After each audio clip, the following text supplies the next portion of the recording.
Hello viewers, welcome to Koko কটমানের পক্ষ থেকে সবাইকে স্বাগতম। তো হ কয়েকদিন ধরে গুঁড়ি বৃষ্টি হচ্ছিল। ঠিকমতো আমরা ঘাস কাটতে পারছিলাম না।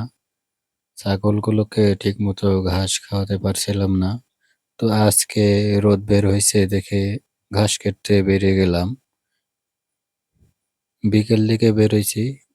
এখন ঘাসে কোনো নিয়র বা পানি নেই। এগুলো ঘাস জংলা ঘাসগুলো কাটতেছি। তো এগুলো ঘাস কাটা শেষে আমরা বড় ঘাসের দিকে এগিয়ে যাব। এগুলো আমের বাগানে ঘাস হয়ে আছে, যা শুধুমাত্র উম ঘাস খাওয়ায় ছাগল পালন করে। এখন বর্ষাকাল, অধিক ঠিকমতো ঘাস কাটা যায় না।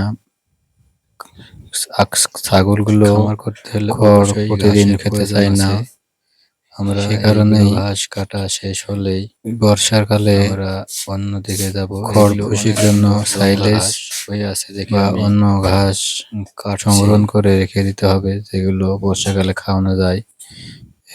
এই দেখুন আমাদের এই ঘাসগুলো লাগানো আছে লাল লাল স্মার্ট নেপিয়ার। এগুলো ঘাস অল্প দিন হলো লাগানো হয়েছে, এখনো কাটিং শুরু করিনি। এখানে প্রায় ৮ থেকে ৯ কাঠার মতো জায়গা হবে।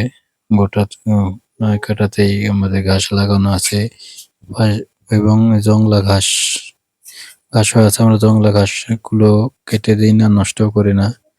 এগুলো কেটেও ছাগলকে খাওয়াই। ছাগলগুলো এগুলো সুন্দর খায়।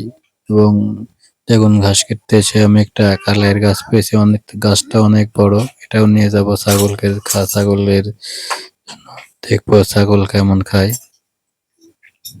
তো আমার ২ টা ছাগল, সে কারণে আমি বেশি করে ঘাস কাটি না। যখন যেটুকু প্রয়োজন হয় আমি সেইটুকু কেটে নিয়ে আসি। বেশি ঘাস কেটে অপচয় না করে আমি রেখে দিলাম। এদিকে ঘুরে ফিরে আবার আরেক জায়গাতে ঘাস কাটলাম। আমাদের এখানে ঘাস কাজ করে